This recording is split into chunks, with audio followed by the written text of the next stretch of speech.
Good morning students. We are continuing with the structure of bacterial cell, जिसमें हमने ये देखा था कि 3 लेयर्स होते हैं बैक्टीरियल सेल में, जो उनके आवरण होते हैं बाहर से अंदर की ओर है। पहला स्लाइम लेयर या कैप्सूल, दूसरा सेल वॉल और तीसरा सेल मेम्ब्रेन। और उनका जो सेल स्ट्रक्चर होता है वो प्रोकैरियोटिक सेल स्ट्रक्चर होता है। ठीक है, अब प्रोकैरियोटिक सेल स्ट्रक्चर में क्या क्या है? स्लाइम लेयर या जो कैप्सूल है वो प्रेजेंट होता है और वो पॉलीसैकेराइड्स का बना होता है।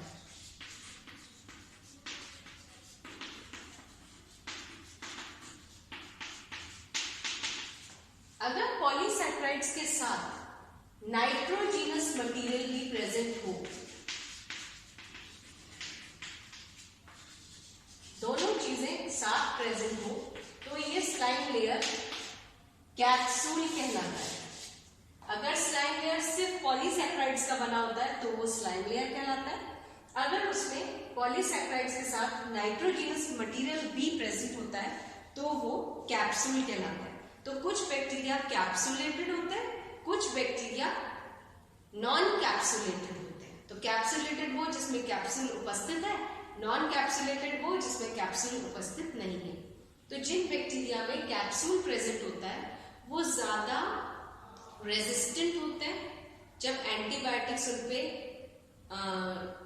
एंटीबायोटिक का ट्रीटमेंट होता है तो वो काफी सारे एंटीबायोटिक्स उन पे असर ही नहीं कर पाते, क्योंकि उन पर एक बाहरी प्रोटेक्टिव आवरण होता है जिसको हम कैप्सूल बोलते हैं। वो कैप्सूल या स्लाइम लेयर दोनों का कार्य होता है बैक्टीरिया को प्रोटेक्टेड रखना, बैक्टीरिया को डेसिकेशन से बचाना, मतलब सूखने से बचाना, शुष्क एनवायरनमेंट में सूखने से बचाने के लिए, और काफी दूसरे माइक्रो ऑर्गेनिजम्स के इफेक्ट से भी बचाना। फिर सेल वॉल आता है। सेल वॉल या कोशिका भित्ति जो है वो आप याद कीजिए कि प्लांट सेल में कोशिका भित्ति होती है और एनिमल सेल में नहीं होती है। बैक्टीरिया में कोशिका भित्ति होती है, लेकिन वो जो कोशिका भित्ति है वो प्लांट सेल से अलग होती है। क्यों?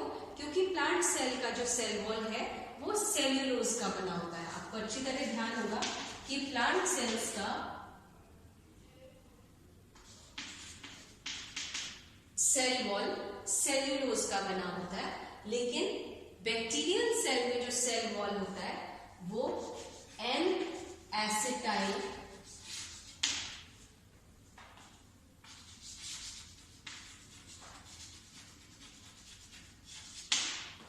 Glucose amine and N acetyl neuraminic acid का बना होता है। तो इसका हम शॉर्ट फॉर्म कहते हैं NAG और इसका हम कहते हैं NAM। तो ये दो चीजें प्रेजेंट होती है और पेप्टिडोग्लाइकेंस प्रेजेंट होते हैं। तो सेल वॉल जो बैक्टीरियल सेल वॉल है वो पेप्टिडोग्लाइकेंस एंड न्यूक्लियोपेप्टाइड्स का बना होता है। एन एसिटाइल ग्लूकोजामीन और एन एसिटाइल न्यूरामिक एसिड का बना होता है, सेल्यूलोज का नहीं होता। इसलिए bacterial cell wall plant cell wall से अलग होता है। इसके अलावा सेल मेम्ब्रेन कोशिका झिल्ली होती है, जैसे कि प्लांट और एनिमल सेल्स में होती है उस प्रकार की। फिर जो सेल है वो प्रोकैरियोटिक सेल है। तो प्रोकैरियोटिक सेल होने की वजह से उसमें क्या क्या चीजें होती हैं और क्या क्या चीजें नहीं होती हैं वो हम आगे देखते हैं। तो सबसे पहले हम लेयर्स जब बनाएंगे तो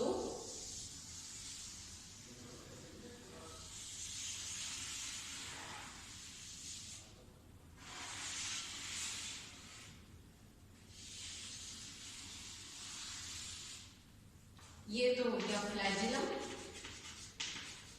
वो कशाभिका कई बार उपस्थित होते हैं, कई बार अनुपस्थित होते हैं बैक्टीरियल सेल में।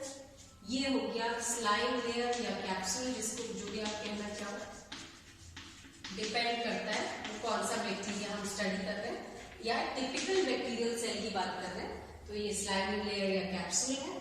फिर ये सेल वॉल है,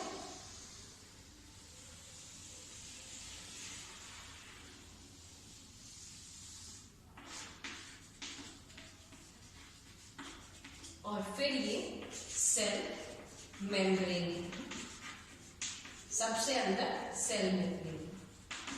अब इसके अलावा एक proper well defined nucleus present नहीं होता। सेल में कहीं पर एक क्रोमैटिन मटेरियल कहीं इकट्ठा पड़ा रहता है, तो ये कहलाता है इंसिपिएंट न्यूक्लियस।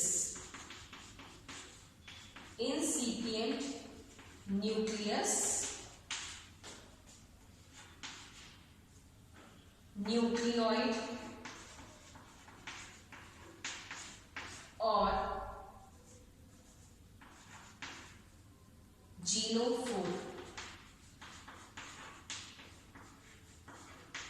एक ही बात है इन तीनों का मतलब। इंसिपिएंट न्यूक्लियस, न्यूक्लियोइड और जीनोफोर, मतलब केंद्रक जो है वो सुस्पष्ट नहीं है। केंद्रक की जगह एक इंसिपिएंट न्यूक्लियस, न्यूक्लियोइड या जीनोफोर उपस्थित है। वो क्या है? क्रोमैटिन मटेरियल एक जगह गुच्छे के रूप में उपस्थित होता है कोशिका के अंदर, और इसके चारों तरफ केंद्रक झिल्ली नहीं होती, मतलब न्यूक्लियर मेम्ब्रेन नहीं होता। इसमें हिस्टोन प्रोटीन्स नहीं होते। इसमें केंद्रिका या न्यूक्लियोलस नहीं होता और क्रोमोसोम्स स्पष्ट बने हुए नहीं होते। तो ऐसा जो स्ट्रक्चर है वो इंसिपिएंट न्यूक्लियस, न्यूक्लियोइड या जीनोफोर कहलाता है। ठीक है, ये बैक्टीरिया में उपस्थित होता है। इसके अलावा ये पूरा इसका साइटोप्लाज्म है। जगह जगह पर 70s राइबोसोम्स प्रेजेंट होते हैं। यूकैरियोटिक सेल में 80s राइबोसोम होते हैं, लेकिन ये प्रोकैरियोटिक है इसलिए इसमें 70s राइबोसोम्स होते हैं। और ये 70s ribosomes 50s and 30s ribosomes के सब यूनिट से मिलके बनता है। S का मतलब आपको पता होगा, S का मतलब होता है Svedberg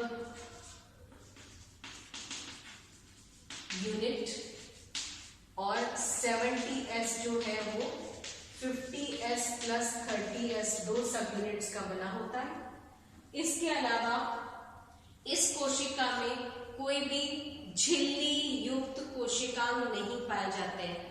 No membrane bound cell organelles are present in the bacterial cell। तो membrane bound cell organelles में क्या क्या आते हैं? जैसे क्लोरोप्लास्ट है, माइटोकॉन्ड्रिया है, ये दोनों डबल मेम्ब्रेन वाले होते हैं। न्यूक्लियर एनवेलप जो है वो भी डबल मेम्ब्रेन होता है, वो भी नहीं होता। फिर सिंगल मेम्ब्रेन में आप lysosome, vacuole, Golgi complex, endoplasmic reticulum, ये सारे स्ट्रक्चर्स अनुपस्थित होते हैं बैक्टीरियल सेल में। केवल 70s राइबोसोम्स होते हैं। फिर उसके अलावा अब आप बात करेंगे, अगर क्लोरोप्लास्ट नहीं होता तो क्लोरोप्लास्ट में क्लोरोफिल प्रेजेंट होता है। तो बैक्टीरिया में जो ऑटोट्रॉफिक बैक्टीरिया है, जो स्वकोशी बैक्टीरिया है, उनमें बैक्टीरियो क्लोरोफिल तो पाया जाता है। तो वो कहाँ होता है? ये जो कोशिका झिल्ली है, इस कोशिका झिल्ली की मान लीजिए इन ग्रोथ हो गई और उसके ऊपर पिगमेंट्स अरेंज हो गए इस तरह से। तो ये स्ट्रक्चर कहलाता है क्रोमैटोफोर। तो ये क्रोमैटोफोर है जिसके ऊपर बैक्टीरियो क्लोरोफिल के पिगमेंट्स अरेंज्ड होते हैं। तो ये सेल मेम्ब्रेन का ही एक इनवेजिनेशन हो गया। इसी तरह से माइटोकॉन्ड्रिया नहीं है। माइटोकॉन्ड्रिया का कार्य होता है एनर्जी बनाना। तो वो सेल, बैक्टीरियल सेल या बैक्टीरियल कोशिका जो है, जीवाणु कोशिका जो है, वो अपनी ऊर्जा कैसे बनाएगा? इसी सेल मेम्ब्रेन की इनफोल्डिंग हो जाएगी। इस प्रकार से इनवेजिनेशन या इनफोल्डिंग हो जाएगी।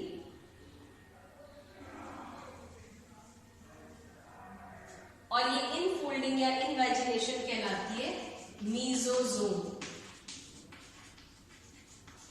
और इस मीजोजोम में एनर्जी प्रोड्यूस होती है, और एनर्जी सेल में किस प्रकार से होती है? एटीपी के रूप में।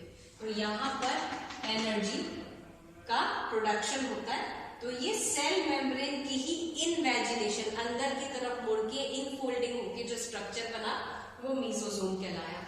इसके अलावा कोई भी झिल्ली युक्त कोशिकांग उपस्थित नहीं होता, और ये भी झिल्ली युक्त कोशिकांग नहीं है, ये कोशिका झिल्ली का ही अंदर की ओर मुड़कर एक स्ट्रक्चर बनाना होता है जो वो कार्य कर रहा है।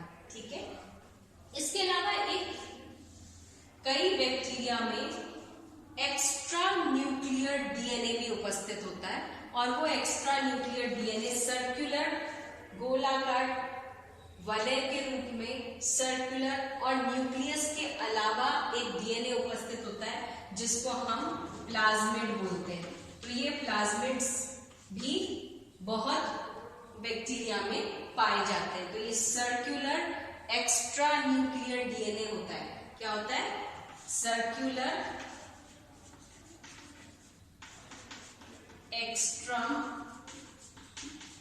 न्यूक्लियर डीएनए, वो डीएनए जो कि न्यूक्लियस या इंसिपिएंट न्यूक्लियस के अलावा उपस्थित होता है और वो सेल में कहीं ना कहीं उपस्थित होता है। और ये पूरा साइटोप्लाज्म है,